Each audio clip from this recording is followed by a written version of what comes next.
सबसे बड़े दंगल का ऐलान होने वाला है। जी हां, चुनाव आयोग आज शाम 5 बजे चुनाव की तारीखों का ऐलान कर देगा।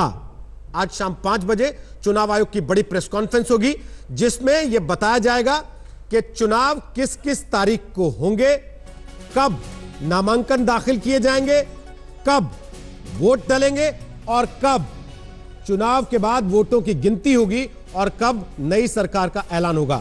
6 से 7 चरणों में लोकसभा के चुनाव हो सकते हैं। अप्रैल और मई में 7 से 8 चरण में वोटिंग हो सकती है और साथ ही साथ जो संकेत मिल रहे हैं उसके मुताबिक 5 राज्यों के विधानसभा चुनाव का ऐलान भी आज शाम 5 बजे की इस प्रेस कॉन्फ्रेंस में हो सकता है। और साथ ही तारीखों का ऐलान होते ही चुनाव आचार संहिता भी आज से ही लागू हो जाएगी।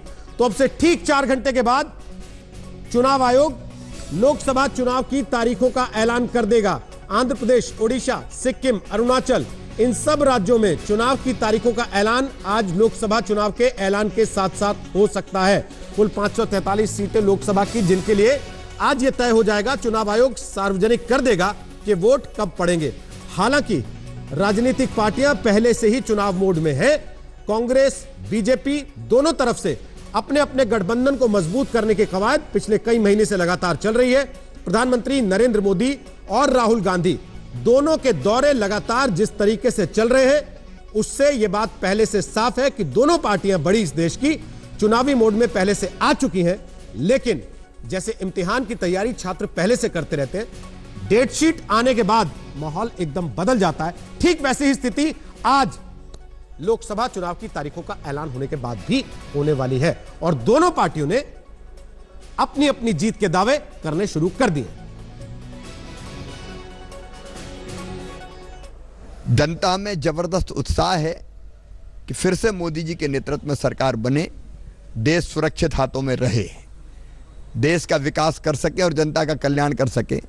ऐसा मजबूत नेता अगर भारत में कोई है तो वो नरेंद्र मोदी है और इसलिए भारतीय जनता पार्टी को व्यापक जन समर्थन मध्य प्रदेश में मिल रहा है। चुनाव लोग प्रधानमंत्री चुनते हैं, उपचुनाव में लोकल मुद्दे हावी हो जाते हैं। अब मध्य प्रदेश नहीं, सारे देश में ही लहर चल रही है। अब की बार फिर मोदी सरकार, भारतीय जनता पार्टी की सरकार, और मध्य प्रदेश भी इस लहर को आंधी बनाने में लगा हुआ है। विदाई पर्व का आज पहला दिन है, मोदी जी का विदाई पर्व है और आप ऐसी बात कर रहे हैं। वोटर तैयार है। पिछले 3-3.5 साल से तो कम से कम मैं बता सकता हूं बिल्कुल गारंटी के साथ, बेरोजगार नौजवान, तड़पता किसान, छोटा व्यापारी, मजबूर छोटा व्यापारी, तमाम लोग तैयार बैठे हैं, इंतजार कर रहे थे आज के दिन की। मोदी जी ने उसको पता नहीं थोड़ा आगे बढ़वा दिया होगा। कई ऐसे प्रोजेक्ट्स जो हमारे वक्त शुरू हुए थे उसके रिबन काटने थे। तो आज वो दिन है जिसमें उन सब की इंतजार की घड़ियां खत्म होने की तारीख निश्चित हो रही है। जी, तो चुनाव आयोग की तारीखों के ऐलान के पहले की प्रेस कॉन्फ्रेंस में भी कांग्रेस ने तंज जरूर किया पीएम मोदी पर कि हम तो इंतजार कर रहे थे, लेकिन सरकार को शायद कुछ रिबन काटने थे, इसलिए तारीखों के ऐलान में 1-2 दिन का डिले हो रहा है। लेटेस्ट खबरों के लिए यूं ही देखते रहिए आज तक, और इस वीडियो के पसंद आने पर लाइक, शेयर एंड सब्सक्राइब करना ना भूलें।